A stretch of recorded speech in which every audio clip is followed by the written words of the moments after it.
There are a lot of podcasts out there, but only one with this kind of energy. Welcome to EVP Show Recaps, Predictions, Sports, let go, show recaps, predictions, sports. In one podcast. Welcome to EVP Show Recaps, Predictions, Sports, let go. What's going on, everybody? It's the EVP from the EVP Show, and we're live for your Raw Recap. It's WrestleMania week. Super excited. Before we get started, obviously a couple announcements. I know there's a space going on, so I don't know how many people will be in here, but obviously this week is a busy week on the channel. Wednesday night, 7 p.m. Eastern. Be joined by I can't name them all. There's so many of them. Lou and Panda, Michael, Carlos, Stampede, Chris, Sean, Fanatic, Nitro, I don't know, DJ Khaled. So yeah, it's a lot of us. That's Wednesday night at 7 p.m. Eastern. It was the WrestleMania prediction show live here on the EVP Show channel. So make sure you hit the notification bell and join us live for the prediction show. Night one seems to be okay. I'm not like overly excited. I think that WWE's, I don't know, I feel like they've kind of given away the main event. It seemed very predictable. I'm hoping that they go the other way, but it seemed pretty predictable that Cody's going to drop the title and then repeat what we did last year and go all the way to SummerSlam.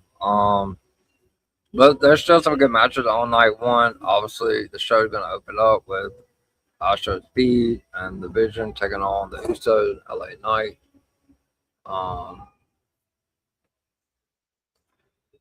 Look at my notes. I have them all down here.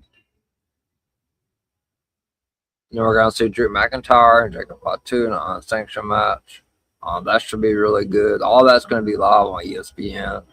And then we're going to have the, if the Bellator or if Nikki Bella is able to go, it'll be the Fatal 4-Way for the Women's Tag Team Championship. AJ Lee will be defending the Intercontinental Championship against Becky Lynch. Gunther versus Seth Rollins. Stephanie McMahon will defend the Raw Women's Championship against Liv Morgan. And Cody Rhodes defends the Undisputed Championship against Randy Orton with Pat McAfee. Night two. This isn't in particular order. I haven't gotten the order. I didn't know the first two matches, but it seemed pretty legit on the order. Femi versus Brock Lesnar. We're going to open night two, and that will be live on ESPN.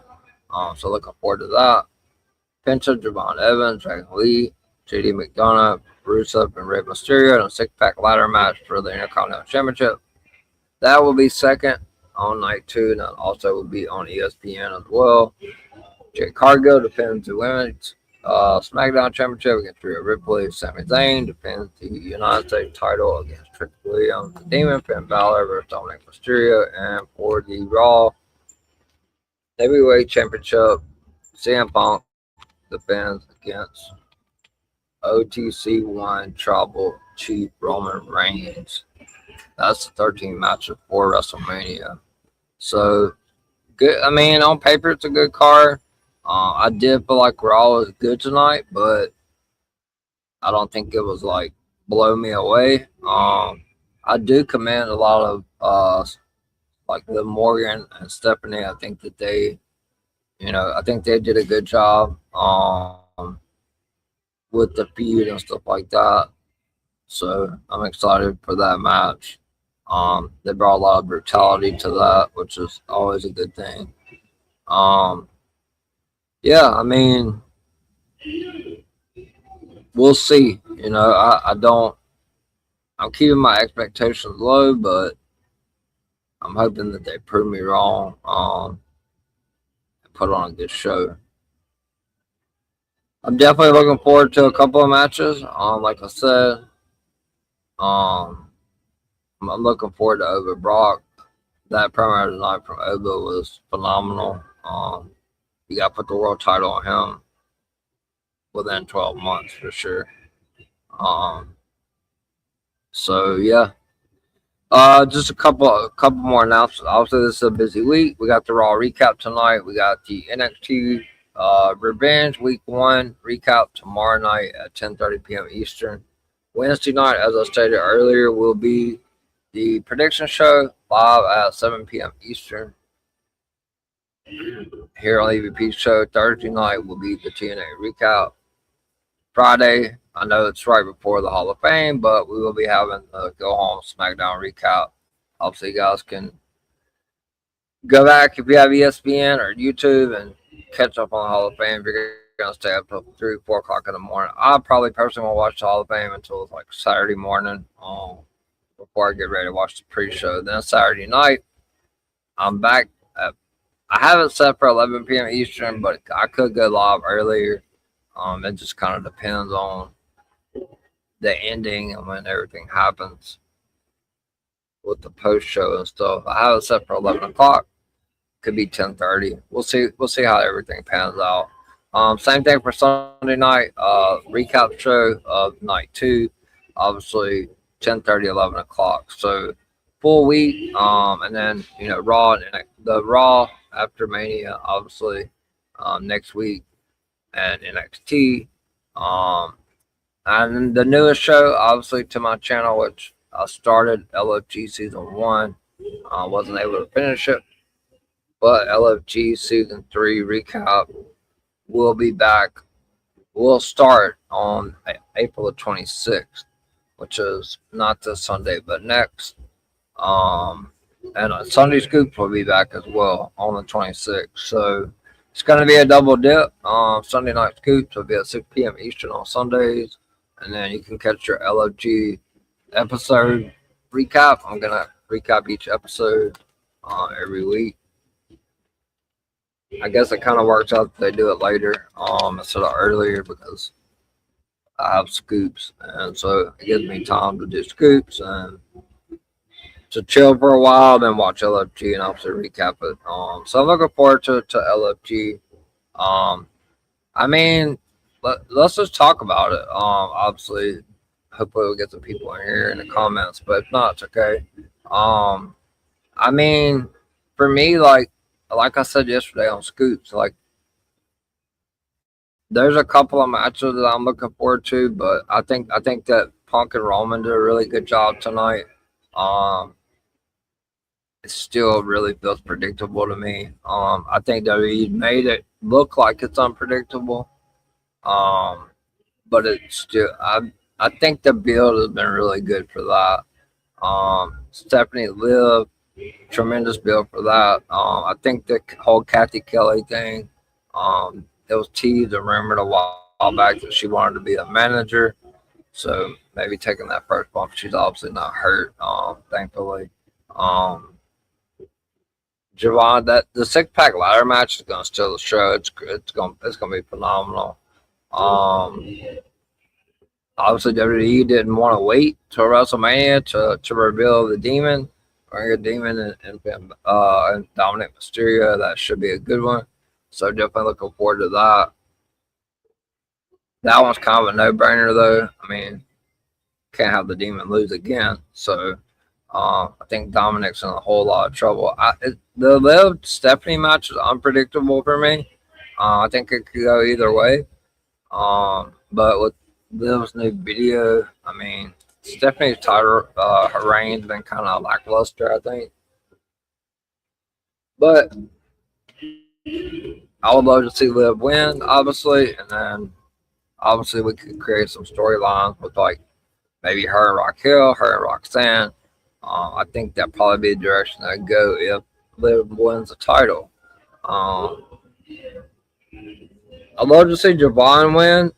I don't know if he is. I think it's between him and Penta. I really don't think it's going to be anybody else, truthfully, on that. Brock and Otis. I mean, Otis phenomenal. They're skyrocketing him. They got to put title on him in the next 12 months for sure. He was really good on the mic tonight. you could understand everything he was saying. And he was talking to Paul Heyman too. So really fiery, great promo tonight by Wwe. With the lead up to WrestleMania, he absolutely has to go over against Brock. We can definitely see the direction they're going with the whole Gunther thing. I didn't really get a chance to talk about ESR on Scoot because I was talking about the Pat McAfee shit the whole time. But I would expect to see Brian Breakker at WrestleMania. I think he either shows up after Gunther wins or he helps Gunther win. I think he's going to spear Seth, and Gunther's going to probably put him to sleep. I think that's how Brian Breakker is definitely going to be at WrestleMania. He's going to be involved one way or another, words before, during the match, or after, because he is cleared for contact. So I definitely expect that. Yeah, it's going to be a good. I mean, I'm not really looking forward to Cody Randy though. I'm just really not. I mean, for everything I've heard as far as like Jelly Roll is going to be out there, a lot of reporters have put out reports today that it's going to be Cody and Jelly Roll against Randy and Pat at Backlash. If that's true, then they're spoiling the main event. Hopefully they go the other way. I guess Cody could still retain, but I don't know how that match would happen if Cody retains, because obviously Pat said Randy loses, he's leaving. So we'll see. I know it's going to be a lot of shenanigans night one, and I believe it's going to be a lot at night two as well. I really truly believe we're going to see The Rock. I just don't know which way they're going to go with it. I don't. Is he going to show up and help Roman because Punk talks shit, or is Punk working with Rock? And Rock shows up and costs Roman, and that sets up 43. I don't know. I don't know which way they're going to go with it.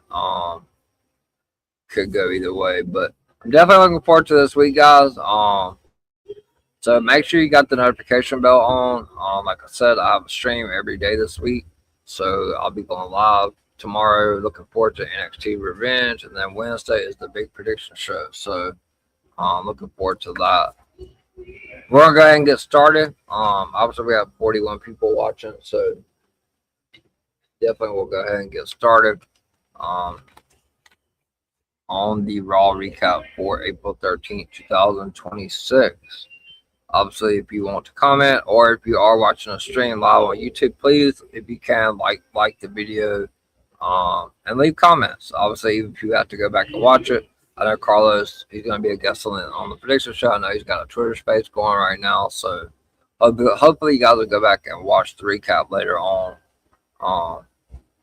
It's WrestleMania season, so there's going to be a lot of spaces, a lot of streams. So definitely could be difficult to get the type of number that you usually get on a normal week, but I'll take what I can get. But let's go ahead and get started, guys.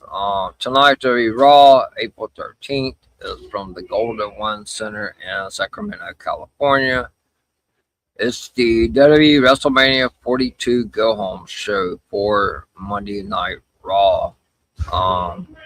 We're going to see the Beast Incarnate, Brock Lesnar, and the ruler of Wwe, plus WWE World Heavyweight Champion, the best in the world, CM Punk, and the OTC Roman Reigns. Obviously, the promo at the end, and we'll get to that.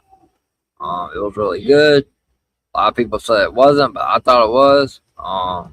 Anytime you mix real into it, I think it adds that extra layer. I seen Andrew Vidal posted that, and I 100% agree with him on that. So shout out to him on that. So we're also going to see the Ring General Gunther and Seth Rollins. Obviously, Gunther avoided the stomp. Gunther's winning at WrestleMania, either with help of Brian Breakker, or he's just going to choke him out. Because that's how we got to get to Gunther Brock somehow. So Seth's going to have to take the L at WrestleMania. I do believe Brian Breakker gets involved. So, all right. So the show opens up with Roman Reigns. He's like sitting back. It's like he's sitting in the back in a room, obviously with the camera, cutting a promo. Roman said, you should have enjoyed your time and enjoyed your relevance. Roman then said, when he won the Royal Rumble, what did you do? Roman then said, Roman then said, you lied. Roman then said, you tried to revise his history. Roman then says, his fan base lived through it all, and all you did was expose yourself as a hypocrite. Roman then says, what did he say? Roman then says, embarrassing. Roman then says he likes Pat McAfee, but hey, he has never had a NFL punter run his mouth to him. So throwing a little TKO WWE stuff right there. Roman then says nobody believes in you. Roman then says this isn't 2012. Roman then says they trust him. Roman then says he will give you one more opportunity tonight, Phil. Roman then says you will tell the truth or he will. It's a good opening promo segment from Roman Reigns. Obviously, he was not on Raw last week. So CM Punk come out, obviously cut the pipe bomb. Went off on Pat McAfee and TKO and The Rock, Roman Reigns. Punk didn't really talk that much tonight about TKO, so it looks like he kind of got away from that. Pat McAfee mentioned, which I love. I talked about that on Scoops yesterday. I don't want Pat McAfee. Roman brought him up, but it was very brief. But it does seem like we're headed towards some sort of power struggle or storyline between WWE and TKO. Obviously, Roman brought up Pat, so I don't know where we're going with this. Hopefully, it's not. Hopefully, they can tell a good story with it. So, but Roman tells Phil, he said, "You gotta tell the truth tonight, or he will." So Michael Cole welcomes us to the show, and we see the arrivals of the Raw Heavyweight Champion CM Punk, Stephanie McMahon, the Queen Charlotte Flair. She helps Alexa Bliss down. Shiver is not dead, and we see Gunther get out of his tour bus. Michael Cole then says there are nearly 12,000 fans in attendance, so probably about 9 or 10,000. WWE really loves to stretch it on the attendance. So we then take a look back at the contract signing last week between Brock Lesnar and Wwe. Then in the ring, we see the COO, the head of creative, Paul Triple H Levesque, and Raw General Manager Adam Pearce. We're going to find out what will happen before the Sunday opening match takes place. Adam Pearce welcomes everyone to Raw. He then says to make sure this match makes it to WrestleMania, Wwe and Brock Lesnar will sign the contract separately. I loved how they did that. That way both of them could cut a promo. There was no chance of either one of them getting injured. I love WWE when they do stuff like that. There have been so many injuries. You don't want anything to happen this week before WrestleMania. So definitely like the way they set that up with Owen and Brock doing the contract signing separately. So Paul Heyman makes his way out, and he said, does his normal, I am Paul Heyman. Paul Heyman then tells Adam Pearce is correct that the signing will take place, will take place separately because no one has to get close to the beast incarnate himself, Brock Lesnar. And Brock Lesnar's music hit. He comes out in the custom cowboy hat, similar to what he looked like when he come out after Cody beat John Cena. Very similar outfit. Obviously, Brock got his pyro. He makes his way down to the ring. He doesn't really say too much. Brock then takes a contract and he signs it. Brock then gives it back to Adam, and he and Heyman shake Triple H and Adam Pearce's hands. So I mean, they're giving this a really big fight feel. I truly feel like this should have main evented like one instead of Cody and Randy. If they were gonna, I think Cody and Randy could have main evented. or they are main event, but I think they would have been fine in the main event slot if it was just them two without Pat and Jelly Roll involved. But I don't know. I do understand why TKO, I guess, WWE are putting over Femi and Brock Lesnar. Brock Lesnar, nothing's changed with Brock. He's either going to open the match, he's either going to open the show or he's closing. There's no in between with Brock. You're going to see him in the middle of the match, usually middle of the card normally. He likes to get in there, do his thing, and get back on that plane and fly back to Saskatchewan. So Heyman says it might as well be a Nigerian death warrant. Heyman then says he is glad that Brock then says Brock grabs the microphone from Paul Heyman, and Brock says you won't even know his name after this weekend. That is all that Brock Lesnar had to say. Heyman then says this Sunday in the real main event of WrestleMania, which I do believe and I do agree it should be main event night 1. Here is something that is not a prediction but a spoiler. Heyman then says there will be a winner and there will be a loser. Heyman then says the loser's name is Oba Femi, which God, I hope not. Heyman then says to go balls deep into the rumors that Brock can't win this, and he will be the winner of this match. So a good opening segment. Obviously, Brock really has Paul as his mouthpiece. He can speak, but most of the time he just says a few words. He's a man of he's an action guy. Brock doesn't have to do a whole lot of talking. So good opening segment. I love the way it started out. Like I said, separating them with the contracts and stuff like that. They did a superb job with that. Separating them so that there's no contact and making sure neither one of them get hurt. It is going to be on ESPN. They're trying to bring in the people that maybe don't watch the product as much. They're putting Oba and Brock obviously on ESPN. It's going to make people. They're going to try to force people into buying that ESPN Unlimited package. Ultimately, that's kind of how it seems. That's the reason why they're putting Brock and Oba. So I'm looking forward to it. That and Roman and Punk's definitely for me the best two builds headed toward WrestleMania 42. So looking forward to that. So we did find out that the opening the show of night 1 is going to be Astro Speed and the Vision against the Usos and LA Knight. And then obviously the second match is going to be Jacob Fatu and Drew McIntyre in an unsanctioned match. Those two matches will be live on ESPN when the show starts at 6 p.m. Eastern time. So I see the IWC and everything on X. They're still all really upset about Io and Asuka not being added. Could be the Raw after Mania. Could be Backlash. They're going to put it on the card. There is an open spot for night 2. Obviously, the reports are still saying that Nikki Bella is like a game day or like a Saturday decision. It's going to probably come down to the wire. So we'll see if hopefully she's able to get healed up and get in the match.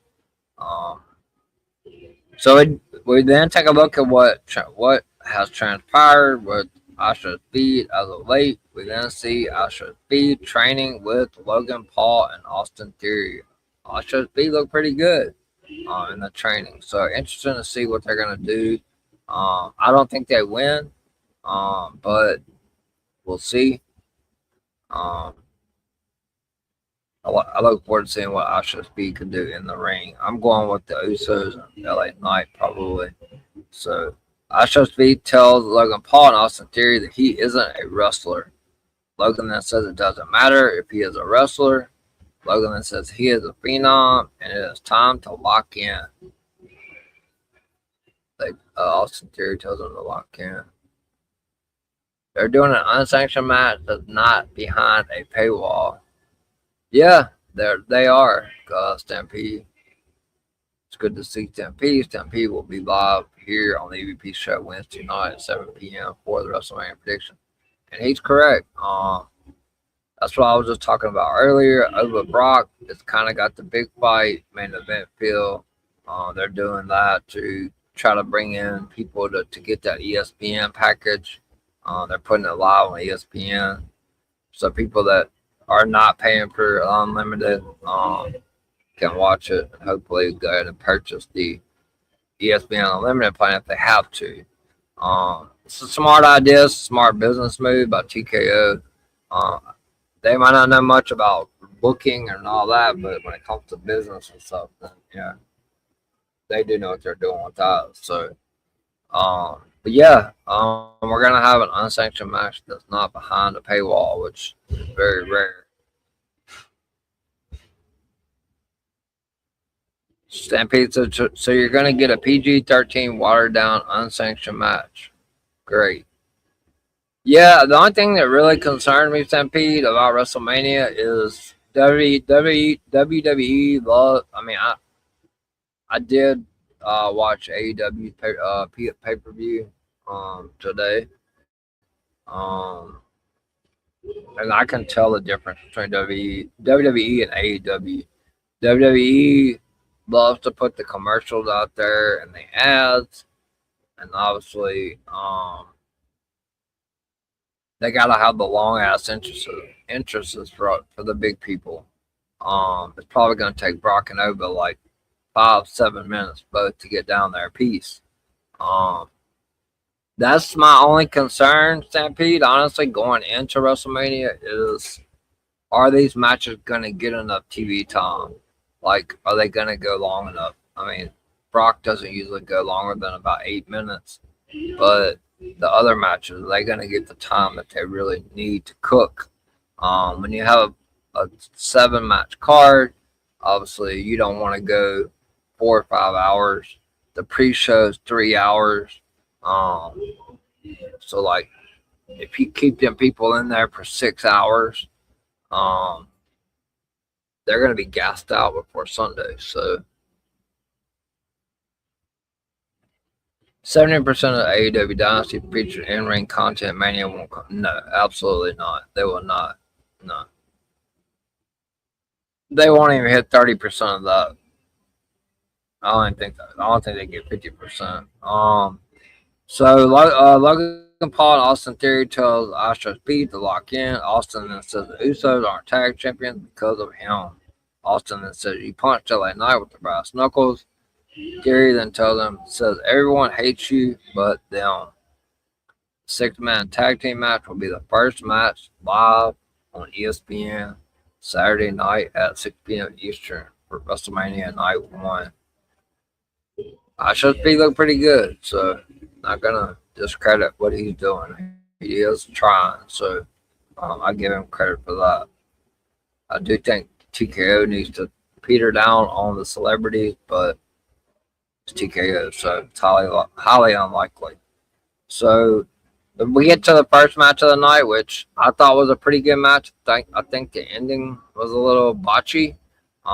With Charlotte, it's gonna be Charlotte Flair going 1-on-1 versus Lyra Valkyria. The champions wasn't even on the show tonight, which is really freaking weird to me. And I don't believe, unless it happened during commercial break or something, I don't believe we saw AJ and Becky. If we did, I don't remember. But the tag champions wasn't even on the show. The Bella's obviously not because Nikki's situation. But it just kind of looks like a 2-team race at this point. It's kind of like, where are the champions? Charlotte makes her way down to the ring for the first match of the night, accompanied by her tag team partner Alexa Bliss. She is followed by her opponent Lyra Valkyria, who is accompanied to the ring by Bayley. So the match starts off with both women locking up, and Lyra hits a side headlock takedown. Lyra then kicks Flair away when she goes for the figure 8 leg lock. Lyra then hits a side headlock takedown. Charlotte hits the head scissors. Lyra then does a handstand and she walks on her hands to escape. Flair then does a kip up, obviously.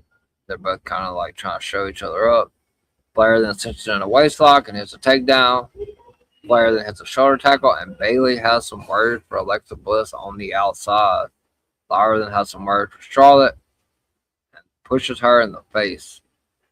Charlotte then tells her not to do it again, and Lyra does it. Flair then misses a chop. Lyra hits a crossbody and a spinning heel kick and goes for the pin, but only gets a count of 2. Lyra then put Charlotte on an Irish whip, and Lyra hits a boot. Flair then delivers her big boot, her kick. Lyra recovers, hits an Irish whip. Flair hits the I call it the Ric Flair flip, where it kind of goes over the rope. Famous, her dad made that famous. But Lyra blocks the kick. It's a leg sweep. Stampede, what's your rating on the Lyra Charlotte match? I think the ending kind of sucked, but I feel like it's a pretty decent match. Lyra then hits a drop kick through the ropes. Lyra then goes for a pescado, but Flair moves and Lyra lands on her feet. Flair then hits the big boot. Flair sends Lyra back into the ring and sends her face first into the mat. Charlotte Flair goes to the pinfall, gets a count of 2. Charlotte then cinches in a figure 4 head scissors, and she rolls Lyra around the ring. Charlotte then misses a boot and gets caught in the ropes. Lyra then goes for a roll up for a count of 2. Lyra then hits a drop kick and a Northern Light suplex for a count of 2.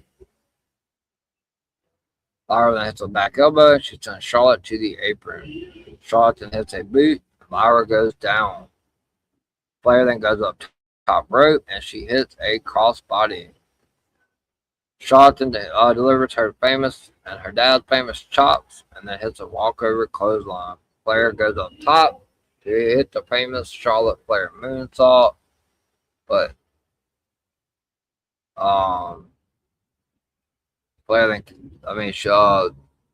Lyra got beat up, so Flair then kicks Lyra away, and Lyra pulls Flair off the turnbuckles.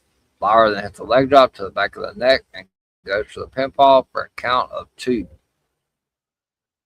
Last year's Night 1 of Mania had 44% in-ring content. I'm thinking it's going to be probably around that or less, Stampede, to be honest with you, just because of entrances and commercials and shit like that. Lyra goes up top. She goes for a moonsault, but Charlotte Flair gets the knees up. Lyra then gets an inside cradle to counter the figure 4 leg lock, and she gets a count of 2. Lyra then hits an enziguri. Flair then hits a big boot to the head. Flair goes up top and she hits a moonsault and goes for the pinfall and gets a count of 2. And Charlotte Flair can't believe that Lyra kicked out of the moonsault. Charlotte Flair then hits a botched natural selection on Lyra Valkyria.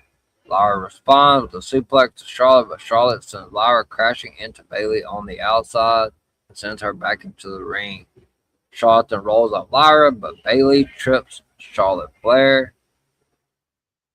and Lyra Valkyria ends up rolling Charlotte Flair over for a roll up for the 1, 2, 3 with the assist of Bayley.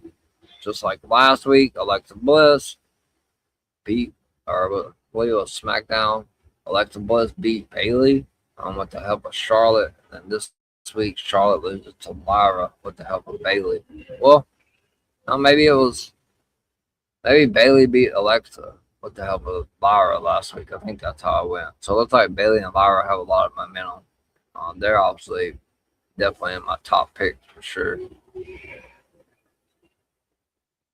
Io Sky and Kairi Sane 7.50. Did you have a ranking for rating for Charlotte Flair and Lyra? Io and Kairi was really good. The winner of the match was Lyra Valkyria. After the match, Charlotte Flair and Alexa Bliss get in Lyra and Bayley's faces. Obviously, they push each other back and forth, setting up for the fatal 4-way. Hopefully, if the Bella Twins are good to go, we don't know yet. It's going to be a game day decision for Nikki Bella with that ankle. That's a good rating. I agree. It was a good match. I didn't like the ending. Charlotte Flair versus Lyra Valkyria 7.25. I did think the match was good. I think they did really well. I wish that the ending wasn't so bad, but a couple of botch spots, but both women performed really well. So we then see the Usos and LA Knight in the back, and then they are met by SmackDown, Solo Sikoa, and the MFT. So interesting to see Solo and the MFT show up tonight on Raw. Lyra's an absolute gem. They need to be, yes, she needs a bigger push. I thought they were going to be doing something special with her, obviously with the Intercontinental title. Obviously, I'm hoping personally that her and Bayley win the tag title. They were supposed to last year. Bayley got stripped in that match, obviously. Becky Lynch replaced her. So I'm definitely hoping that Bayley and Lara win the tag titles. But I do feel like that tag division is so watered down. We're gonna have some NXT call-ups coming soon. So we'll see what happens with that. But I do think there's a possibility that Alexa could turn on Charlotte at WrestleMania. It's got to be happening soon. We got to get both of those ladies back in the singles division. But we got it back, like I said, and we see the Usos and LA Knight and Solo Sikoa and the MFT show up. Solo says he has a lot to deal with.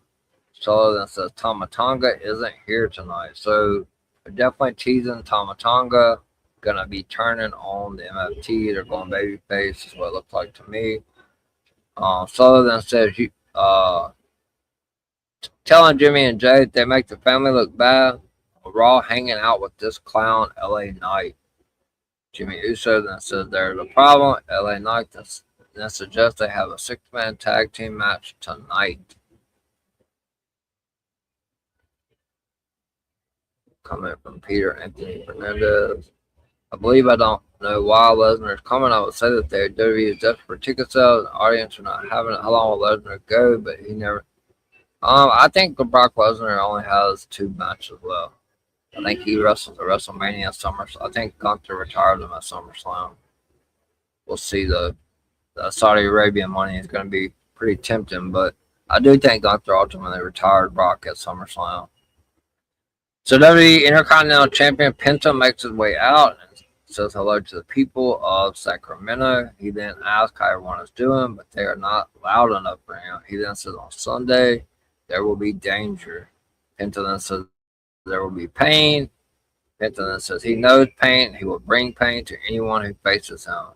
Penta then says this is not just a match. This is going to be a war. For me, this is going to probably be one of the matches that steals the show. I'm looking forward to the 6-pack ladder match for the Intercontinental Championship. Looking forward to seeing what Dragon Lee. Everybody in the match. Rusev is not a high flyer. He's just going to bring the power and the brute. But you got Rey Mysterio, Javon Evans, Dragon Lee, Penta, and JD McDonough. They're all high flyers. So hopefully they give that ladder match enough time so that they can really showcase what they can do. I do believe Penta or Javon Evans leaves WrestleMania. If it was up to me, if I had the pin, I would have all 3 of the NXT stars win. I would have Oba win, I'd have Javon win the Intercontinental Championship, and I'd have Trick win the U.S. title. Because they're all super over. That's what I would do if I was on leading creative. Obviously, I'm not. So then we get the WWE Women's Raw Champion Stephanie McMahon. Her music hits. She makes her way down to the ring. Kathy Kelly is interviewing her, mentions how things have become personal. And right after that, Liv Morgan attacks Stephanie McMahon from behind.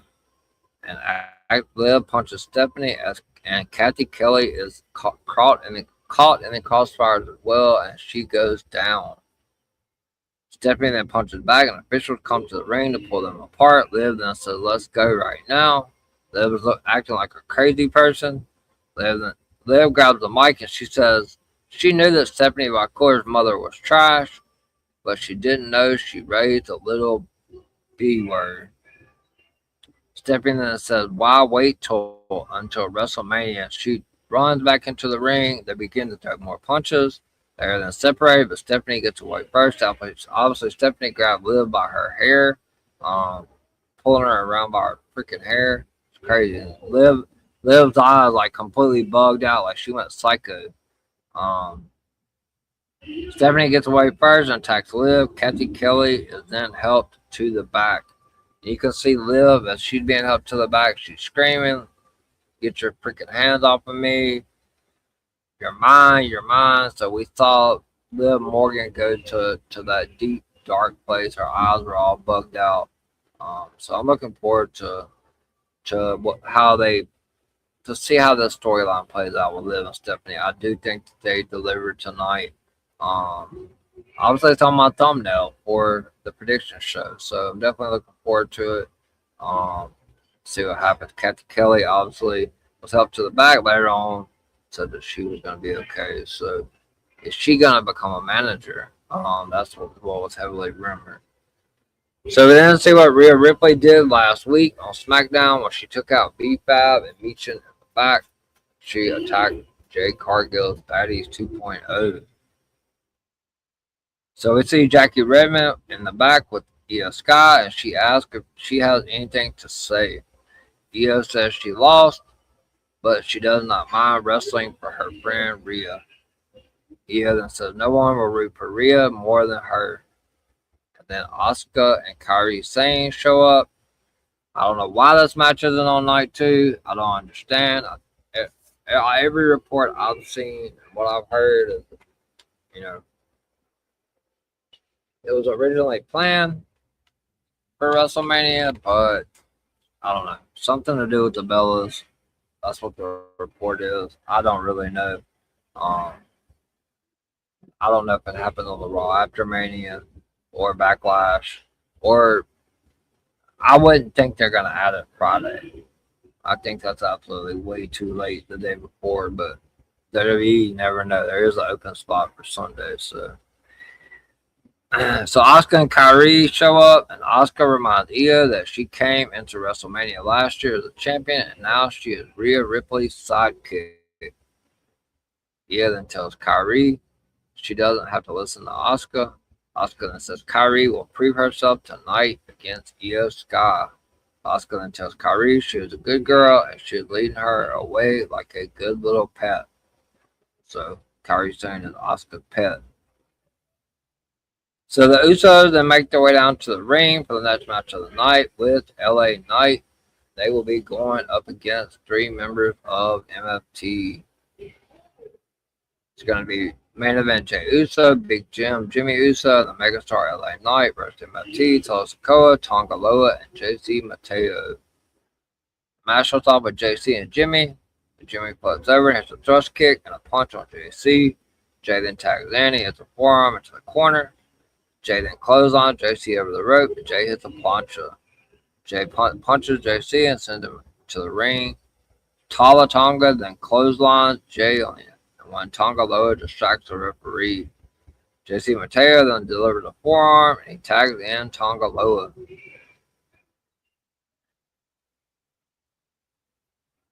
Very careful. A lot of Bloodline fans in here. I don't think it's boring. I mean, they carried WWE for 4 years, so TKO going back to, what made them money, so definitely understandable. So, JC hits a forearm, he tags in Tonga Loa. Tonga Loa, I don't know how he's still wrestling. I call him the Botch King. Tonga Loa then hits some punches. Tonga Loa chokes Jey Uso. Solo tags in. He chokes Jay in the ropes. Tala Tonga then hits a punch. Solo then follows up, sets up for a running hip into the corner and hits it. Solo then cinches in a nerve hold. Jay then hits some punches, but Solo hits a back elbow and he punches Jimmy off the apron. Solo then blocks a kick, but Jay hits a dragon whip. LA Knight and Tonga Loa then tag in. LA Knight hits a belly back suplex to Tonga Loa, and he clotheslines JC Mateo over the top rope. LA Knight then hits a neck breaker to Tongaloa and then goes to the turnbuckle for the catchphrase elbow drop and hits it. Jimmy then comes in and delivers a super kick to JC Mateo. Solo then hits the Samoan spike to Jimmy. Jay then sends Solo over the top rope, and Solo catches Jay on a suicide dive. Solo puts Jay through on the announce desk. Tama Tonga, then they show Tama Tonga walking up and through the crowd and standing there like looking at them. And Solo's yelling at Tama Tonga, where were you? Where have you been? Solo wants to know where he was, and then with the distraction, LA Knight hits the BFT for the 1, 2, 3. The veins of LA Knight. LA Knight hits the BFT. Into the cover. So the winner of the 6-man tag team match, the Usos, main event Jey Uso, Big Jim, Jimmy Uso, and the megastar LA Knight. This current Bloodline story feels like it was bought from Wish and it was delivered damaged with missing parts. I mean, I don't know, man. It just looks like they're putting the title back on Roman. I mean, the only way he loses, I feel like, is if The Rock gets involved, cost him the title, set up 43. The only thing is like, is Roman gonna be around all the time? You know, he's earned his schedule. Not taking that from him. He's definitely in the top 5. I feel like in WWE. He's put the years in. He's put the time in to get his schedule. But is TKO gonna pull the trigger and put the title on somebody that's not gonna be there every week? That's not gonna defend at every PLE. So CM Punk's kind of been an Iron Man. I don't know if he's taking some time off. We'll see.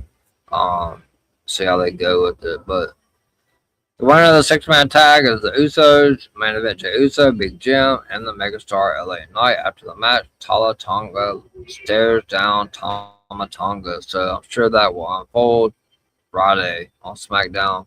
Win the MFT battle the Wild 6 for the 16,000th time in a street fight Friday night on the Go Home show. And also we'll see the Andre the Giant Memorial Battle Royal, which I talked about on Scoop a few weeks ago. I really do feel like Royce Keys probably. There's one last match Sunday, and Dwayne eats up a ton of time. Yeah, I think he's coming. I do think The Rock's coming. I know a lot of people think he's showing up night 1, but I don't think so. I don't know how they end night 1. I mean, they're making it seem like Randy's gonna win. We'll see. But I do believe if Dwayne's showing up, it's going to be for night 2. It's going to have something to do with the Roman match. So it just makes the most sense for me personally. If you got thoughts on it, obviously drop in the comments. But I do think that The Rock is going to get involved with CM Punk, Roman Reigns.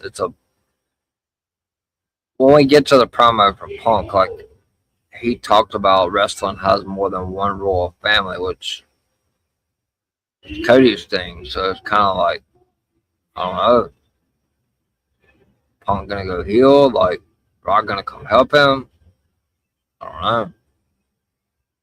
Michael Cole mentions that Kathy Kelly will be okay. We then take a look, which I hate talking about this shit, take a look at what happened Friday on SmackDown with Pat McAfee. I'm not gonna go into that. I've talked about that enough in the last every week. So then the ring general, Gunther's music hits, and he makes his way down to the ring. Seth Rollins then shows up out of nowhere, hits a double leg takedown, and he punches Gunther. Gunther then goes to the floor. Seth grabs a mic and says, 2 weeks in a row you jumped me. Seth then says, that is a receipt. Seth tells Gunther at WrestleMania he finishes the job. Seth then says, if this is personal to you and not about kissing Paul Heyman's ass, be a man and walk back to this ring and tell him why you want to fight him at WrestleMania. Seth and Gunther's going to be a banger. It was thrown together, but both of them can go in the ring. So I definitely know where the storyline's going. We're going to see Brian Breaker. Gunther's got to get the win here. And then Gunther's going to ask for that favor from Paul Heyman. It's going to be Brock Lesnar. So, but I definitely think it's going to be a great match. Gunther then walks to the ring. He gets a mic. He then gets in Seth's face and he says, he is solving Paul Heyman's problem because you are pissing him off. Gunther then says, for years, you strut around here like you're the best in the world. Gunther then says, you are not. I am. I thought Stampede had put something else in there about The Rock. Yeah, I think The Rock's going to show up at the end of the main event. Gunther then says, if you're honest to yourself, you never wanted to find out. Gunther then says, instead of seeking out the highest competition, you are a youthful idiot for Paul Heyman. Gunther then says, it is personal to expose that Seth Rollins can't lace Gunther's boots. Gunther then pushes Seth, and Seth punches Gunther. Gunther then hits a knee, and he goes for a powerbomb, but Seth escapes. Seth then hits a boot to send Gunther to the floor. Seth then tries for a blackout, he goes for the stomp on the ring step, but Gunther moves out of the way and jumps over the barrier and through the crowd. So things between Gunther and Seth Rollins have become very personal. I'm definitely looking forward to that match. I think it's going to be a good match. I do 100% think we're going to see Brian Breaker, though. That's going to be Seth's next feud after WrestleMania. So that'll be a good way to set that up. And Brian is cleared for action. So good to see Brian. Looking forward to seeing Brian Breaker back. We then see Dominic Mysterio in the back talking to Adam Pearce about giving his dad a shot at the Intercontinental title. They call it a deadbeat dad. At the shot at the Intercontinental title, and now he has to face the Demon, which WWE didn't waste no time spoiling that. Seth versus Gunther, the match with the most heat and juice, is the one thrown together last minute. I agree. I'm looking forward to it. I mean, we all know how it's going to play out. You really can't have Gunther lose here, especially after retiring AJ Styles, Cena, Goldberg. We got to keep Gunther strong. And then he goes to Paul Heyman and says, okay, well, I took care of Seth, so you owe me the favor, and that favor is going to be for a retirement match for Brock Lesnar in Brock's hometown of Minneapolis at SummerSlam. Which I do believe Andrew Badalla posted that tickets have went on sale for SummerSlam. So, I believe it's in August. I'm not 100% sure on that. But Dominic is mad about Adam Pearce giving his deadbeat dad, according to Dominic, a shot at the Intercontinental title. Now he has to face the Demon. Dominic then says that Finn Balor said that the Demon was dead. Dominic then says the contract was to face Finn, so the match has to be canceled. Adam Pearce says Ray deserves to be in this Intercontinental Championship match. Adam Pearce tells Dominic to stare at the person looking back at him in the mirror. He then says Ray is getting what he deserves. He then says Dominic is going to get what he deserves when he faces the Demon Finn Balor at WrestleMania. Tell Dom to have a great Monday. So we go to the next match of the night. It's going to be Io Sky going 1-on-1 versus Kairi Sane, which Stampede rated up here. Let's see if I can find it. 7.5 for Io Kairi. Shout out to the 118 people that's watching live. Either on the EVP show, my ex, or Talk It Up Podcast. Make sure to follow Talk It Up Podcast's page on X and a subscription on YouTube. I believe Miami's doing Inside the Mind tomorrow. I've talked with them today. So if he is, it'll be at 6 p.m. Eastern tomorrow. So make sure you check that out as well. But yeah, Sky's going 1-on-1 with the Pirate Princess, Kairi Sane. The match starts off with Sane hitting the death press into punches. Io then hits the punches, and Kairi Sane fires back with a kick. Kairi then hits an Irish whip and a flying shoulder into the corner. Kairi then goes up top. She hits a forearm off the turnbuckles for a count of 2. Kairi then hits an axe kick. Kairi then hits a kick to the midsection and a snapmare into a sleeper. Kairi then delivers another kick, but Io counters and hits a hip toss, but Kairi wants more. Io then does a handspring when Kairi goes for a head scissors. Io then lands on her feet on a backdrop and follows it up with a leg sweep and a drop kick to send Kairi Sane to the floor. Io Sky then goes for a side moonsault, but Kairi Sane stops Io and pulls her to the apron. Io then delivers a thrust kick to Kairi. Io then goes to the ringside barrier for a moonsault. Io then sends, she hits the moonsault off the top rope, which is phenomenal. Io's fucking great. She's definitely one of the best wrestlers on the planet. Io then sends Kairi back into the ring, but Sane rolls back to the floor. Asuka and Io then play tug of war on the outside with Kairi Sane, and Asuka pushes Kairi Sane into Io Sky. Kairi Sane then sends Io into the ring steps. Kairi then hits a forearm to the back, and she gets a count of 2. Kairi delivers a slam and an elbow drop for a count of 2. Kairi then sends in a single leg crab. Io then gets to the rope to force a break. Asuka then punches Io when the referee deals with Kairi Sane, and Sane gets a count of 2. Io then hits a sunset flip counter for a count of 2, almost a near fall there. Kairi then runs into a big boot from Io. Io then hits a back fist and a showtie. Kairi then fires back, gets an Irish whip, and Io goes to the apron and kicks Kairi Sane. Io then goes up top and she hits a missile drop kick. Io then sets up for the running double knee strike in the corner, and she hits it. Io goes up top to hit the finisher. Kairi Sane knocks Io off the turnbuckles. Io then hits a forearm, and Kairi Sane goes to the apron. Io then goes to the turnbuckles and pulls Kairi up for a superplex. Kairi then hits a headbutt, and Io gets caught in the turnbuckles. Io then hits a punch to stop Kairi Sane. Asuka then sends Io Sky's head into the ring post when the referee was dealing with Kairi Sane. And then we hear the Eradicator, Rhea Ripley, the challenger for the WWE Women's SmackDown Championship. Our music hits.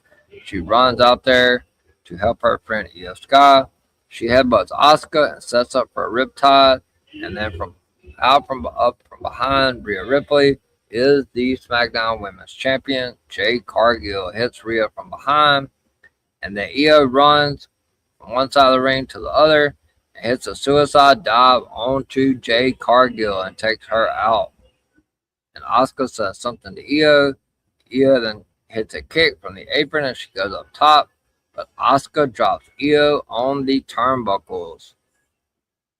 Kairi Sane then gets the roll up for the 1, 2, 3. So back-to-back shows, Io Sky has lost. She lost to Jade Cargill Friday, and now she loses to Kairi Sane tonight with the assistance of Asuka. And we saw Jade Cargill and Rhea get into it tonight as well, briefly. So hopefully they build that up more on Friday. I feel like that match is way below Liv and Stephanie at this point. The winner of the singles match is the Power Princess Kairi Sane. We then take a look. I guess they did do something with Becky and AJ. We then take a look at the Women's Intercontinental title match. AJ Lee will be defending against Becky Lynch. So they show like a little video package of that. We then see Olafemi walking in the backstage area. Danhausen then makes his way out to shoot t-shirts. Obviously, that's an every week occurrence. So then we get the COO again, head of the creative, predictable Paul, Triple H, Levesque, and Adam Pearce. make their way down to the ring to facilitate in the second part of the contract signing. Pierce says it's time for the second signature to make this official. So a really good promo. Then out comes the ruler himself, Obafemi. Obafemi then signs the contract and he gives it back to Adam Pierce. Oba is then handed that mic. Obviously, Oba shakes hands with Adam Pierce and Triple H. Oba is then handed a mic and Triple H points up the aisle to show Oba that Paul Heyman is there. Paul says he has never seen someone come across to the audience as the biggest star as fast as Obafemi. Paul Heyman then says he knows where he is safe and where he is not. Paul then says, since you're a violent man, he will stay right here. Paul Heyman then tells Obafemi, he says, you're the most violent person to come into WWE since Brock Lesnar. So they're trying to build Oba up similar to what they did to Brock way back when. Brock come in and beat people like Hulk Hogan. And I think he went on to beat The Rock for the title. Paul Heyman then says you're the fastest rising star to the top since Brock Lesnar. Paul then says you're the most impressive athlete, fighter, or combat athlete. Paul then says on Sunday it comes to an end. It comes crashing down in Suplex City. Paul then says it comes crashing down with an F5 when you are conquered by the beast incarnate himself, Brock Lesnar. Paul then says there is no shame in this loss. Paul then says you are in the real main event of WrestleMania. Paul then says when you are conquered and when you need to rebuild your career, his door will always be open to you, Oba. Interesting there. Paul's always on the lookout for the next biggest star. So I don't know if Oba ever goes heel, but if you put Paul Heyman with them, see. Oba gets the mic. Great promo about Oba here. Oba then says, it is taking everything not to come down the aisle to take you from pillar to post. Oba then says the physical scars will heal. Oba then says if he beats Paul up, the physical scars will heal, but the emotional scars to beat Brock will last forever. Oba then says the only door he needs is already open, and that's WrestleMania. Oba then says the door to WrestleMania. So I said. Oba then says you and Brock made an open challenge a few weeks back to anyone who dared to step up. Oba then says, why should you worry? Because of Brock's inability to be beat. Okay, no, okay, I messed up here. Oba then says, why should you worry? Because of Brock's inability to be beat. Oba then says he had 4 weeks. He's had 4 weeks to show that he has what it takes to beat Brock Lesnar. Oba then says it's never been personal. Oba then says this time the business is different. Oba then says everyone can feel it. Obviously talking to Paul, the fans, everybody involved. Oba then says it is time to put an end to the beast, and you have been there for him this whole time. Oba then says you have been a good mouthpiece, but never an honest one. Oba then says if you were honest, you would say that your client is scared of Obafemi. Oba then says he will win at WrestleMania and slay the beast. Oba then says he is the one and he has always been the one. Oba then says he is the one and he knows it. Oba then says they know it. Talking about the crowd in Sacramento. Oba then says at WrestleMania, you will know it too. So absolutely phenomenal promo there by Obafemi. This build has been fantastic. Brock Lesnar really knows how to build up these big matches. So even if you're not a fan of Brock Lesnar, shout out to Brock for this build. I hope it pays off the way that it needs to pay off, and that is with Obafemi going over at WrestleMania. Oh, my phone's not charging. Sorry about that, guys. Really good promo about Oba, though. Excellent promo. So Javon Evans and Dragon Lee make their way down to the ring for the main event of the night, last match of the night. They're going to be going up against JD McDonough and Rusev. All hell broke loose after this match was over. The young OG Javon Evans and Dragon Lee versus the Bulgarian Brute, Rusev and the Judgment Day's JD McChicken Nugget McDonough. So the match starts off with JD attacking Javon. He sends Javon Evans to the floor. JD then hits some kicks to Dragon Lee. JD then hits a short arm clothesline. JD then hits a suplex and he floats over for a count of 2. JD then sends Dragon Lee into the turnbuckles and Rusev tags in. So it was definitely some good tag team action, even with Rusev and JD McDonough. They seemed to work okay together. Rusev then hits a few suplexes and an elbow drop. Rusev then hits a kick to the back. JD then tags in and Rusev punches Dragon Lee. JD then hits a belly to back suplex. Rusev, another hot tag back to Rusev, and he kicks Dragon Lee. Lee then delivers some punches, but Rusev hits a knee to Dragon Lee and then blocks a powerbomb and counters it into a Hurricane Rana. Javon Evans then gets a hot tag and he leaps over Rusev and punches JD McDonough. Evans then hits a flying boot and he hits a suicide dive onto JD. Javon then punches and kicks Rusev from the apron and he hits a springboard clothesline. He's bouncy, flying around everywhere. This is going to be a phenomenal match. It's a ladder match. Evans then flips to avoid JD and Evans drops down to send Rusev to the floor. Javon then kicks Rusev, but Rusev fires back with some punches. JD then pulls Lee off the apron and sends him into the apron. JD then goes up top and he hits a side moonsault to Dragon Lee. Javon Evans then kicks JD on the floor. Evans then runs all the way across the other side of the ring like he was going to spear Rusev, and he gets caught in his arms. Goes for crossbody, but Rusev catches him. Rusev hits a fallaway slam on Javon Evans on the announce desk. Rusev then hot shots Evans on the announce desk and he returns to the ring to break the count. JD then tags in and he tries to suplex Evans back in the ring, and he does it. JD then hits a drop toe hold and a leg drop and goes for the pinfall for a count of 2. JD then cinches in a reverse chinlock. JD then hits a hard Irish whip and Rusev tags in and he punches and delivers some kicks to Javon. Rusev then puts Evans on turnbuckles and Evans tries to fight his way back to the mat. Rusev then sets up for a superplex and Javon hits a headbutt to send Rusev to the mat. Javon Evans then hits a frog splash, but he cannot capitalize due to the distance and the impact. Dragon Lee then tags in. He hits the over-the-top rope Hurricane Rana to the floor on JD McDonough. They then return to the ring, and Dragon Lee hits a dragon suplex and a jumping kick. JD then hits a Spanish fly and goes for the pinfall, and he gets a count of 2.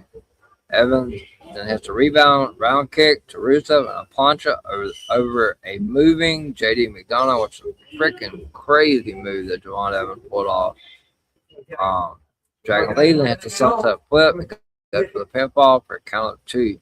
But then he turns it into the Styles Clash, a.k.a. shooting out to his old tag team partner, AJ Styles, for the 1, 2, 3. The winner of the tag team match is the young OG, Javon Evans, and my phone just went dead again. Javon Evans and Dragon Lee were victorious. Dragon Lee gets the pinfall victory with the Styles Clash.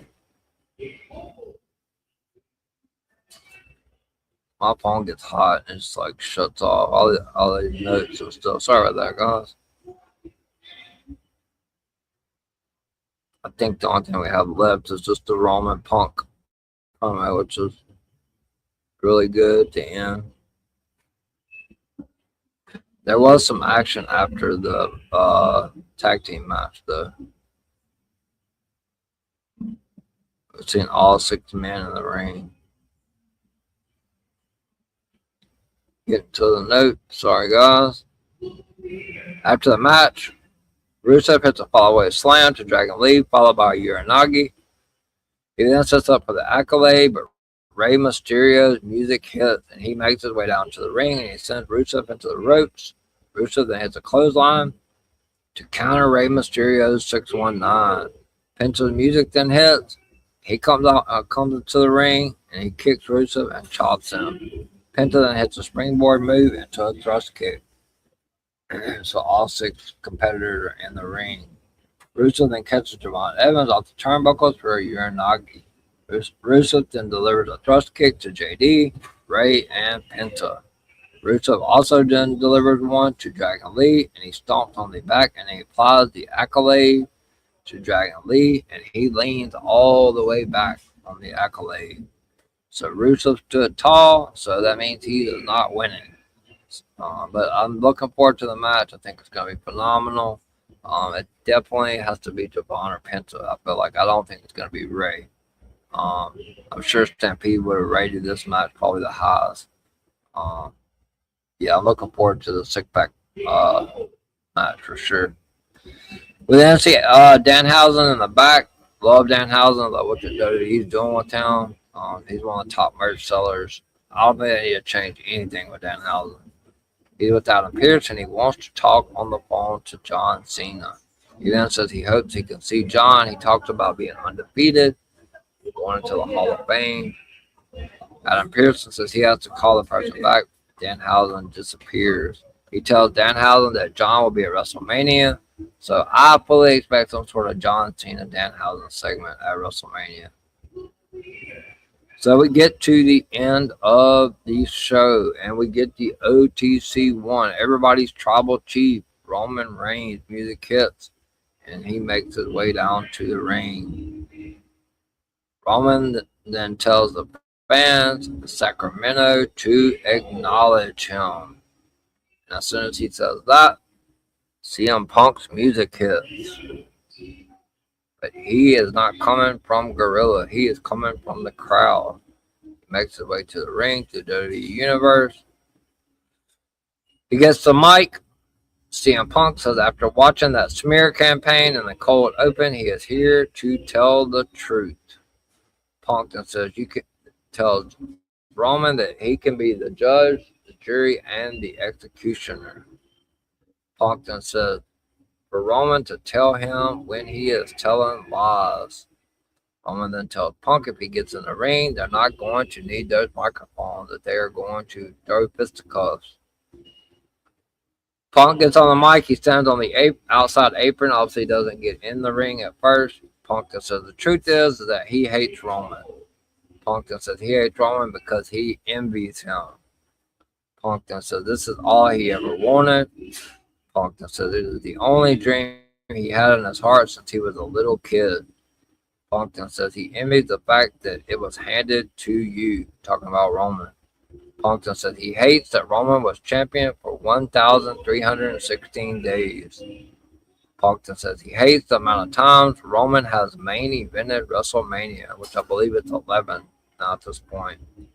CM Punk then says he hates that he feels this way. So then CM Punk says something about Sika. He calls him a great wrestler. Punk then says he respects the old timers. Punk then says he hates the fact that he evoked his father's name in vain. Punk then says he apologizes to Roman Reigns for what he said about burying him next to his dead father. Punk Roman ending promo was very odd. Yeah, I mean, I don't know. I think they're just trying to leave some unpredictability in it. It was okay. It was very real. I think sometimes when you put that in a storyline with the hate and stuff like that, I don't know. We'll see. It's gonna be we know it's gonna be a lot of shenanigans night too, though. So, but Punk did apologize to Roman Reigns for what he said about his dad. Punk then says he hates that there's more than one royal family in professional wrestling. Teaser right there. And he hates that he wasn't born into a dynasty. Punk then says he was born in the backyard, avenues, and found his family in the streets. Punk then says he hates the fact that he had to share everything with Roman Reigns, let alone his first singles WrestleMania main event headline match. Punk then says he wasn't handed anything, as he had to travel all over the world to make a name for himself. He talked about going to Japan, Puerto Rico, all over the place. Punk then says he is going to walk in and out of WrestleMania 40. He says he's got gold on. He's got gold on his shirt or on his boot. He's got gold around his waist. And when all the dust settles at the end of night 2, he's going to have gold. He's going to be raising up gold. And the announcer is going to say, and still, your Raw Heavyweight Champion CM Punk. Roman Reigns and tells CM Punk that's probably the truest stuff he ever heard up until the end. Roman then says he hates CM Punk too. He always has. Roman then says he hopes when one day when he leaves, the WWE Universe chants his name for as long as they did for CM Punk over 10 years. Roman then says the reality is that CM Punk's time as the WWE World Heavyweight Champion is up. Roman then says it ends this Sunday with him becoming the new WWE World Heavyweight Champion. Roman then promises to fix the mess that CM Punk started. He told him he gave him 2 months in the Island of Relevancy, and he has made a mess. He said he wants to fix things to make them the way that they used to be. Roman then says CM Punk and the world will acknowledge him when he takes back over.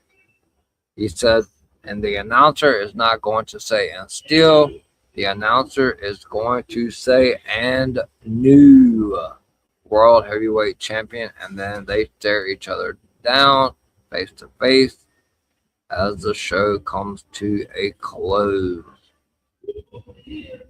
So it was a pretty good show. I mean, I don't think it was like an 8. I would give it somewhere between a 6 and a 7.5. I'm able to go home show. I'm really hoping that SmackDown can kind of deliver because it's been really weak the last couple of weeks. But we'll see. I mean, there's no more Raws before WrestleMania. We got one more SmackDown, and then we got the Hall of Fame, and then WrestleMania is Saturday. Get to the comment from Stampede. Roman wishes the fans would cheer for him like they do Punk when he returns. Is Roman deaf? He's returned 842 times, and the crowd eats it up every time. Yeah, he's a draw. It don't matter how long he's been gone, the crowd is going to cheer for him 100%. That's why I don't know what TKO is going to do.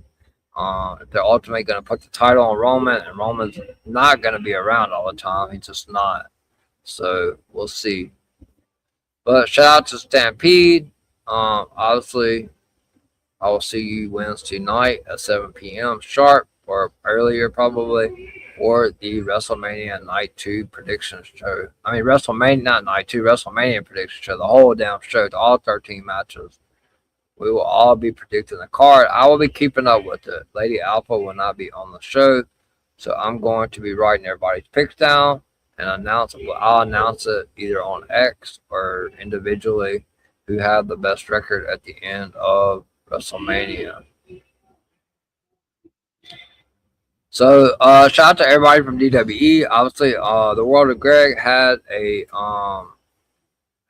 Raw show on his first one earlier today from 7 to 8. The kind of previewing what was going to be coming on Raw. So Greg did a phenomenal job. I listened to the last like 30, 40, 35 minutes of it. So Greg, you did a really great job. Super proud of you. I mean, you've been on YouTube before, but by yourself, you did a really good job. I like how you broke down everything. And then I come in behind you and recap the show. So I think it's a great idea. You did really well. Keep up the good work on that. Shout out to Miami the Great, obviously, the CEO, head of the table, Final Boss Baby with 2 B's. Make sure you follow all of them on X, Director Reg as well, and After the Slam podcast. Make sure you follow him on X and give him a subscription on YouTube. So that is it, guys. We have no more Raws before WrestleMania. The only other show we're going to have is SmackDown coming up Friday. And I do hope that something happens with Cody and Randy. Maybe we'll be able to tell, but I think they're probably going to do something similar to Roman and Punk, where it's going to look unpredictable. But all the reporters out there are basically saying that they're doing Cody and Jelly Roll versus Randy and Pat at Backlash. So if that's the case, that means Randy's winning. So for me, night one main event, not really looking forward to it. So shout out to Stampede, obviously. Just a couple quick announcements. Obviously, this is a 9-day week stream for me. Tomorrow will be I'll get all that at the end of the show. But next Sunday, Scoops will be back, April 26th. At 6 p.m. Eastern. And then later on that night will be the season premiere debut of the LFG Season 3 Recap Show. April 26th, live at 11:30 p.m. Eastern. I will be covering episode 1 of the LFG Recap. So make sure you set the reminder. The thumbnail's already out. The video's already, the thumbs already posted. The stream has been set on my YouTube channel. I just haven't put Raw, NXT, TNA, or SmackDown for next week yet. But Sunday Night Scoops and LFG is already set to go. So I'm going to go ahead and go to my outro, and then I'll be back to tell you guys where you can find me on my socials and what I have coming up on this WrestleMania 7-day week, guys. Wrestling has more than one royal family.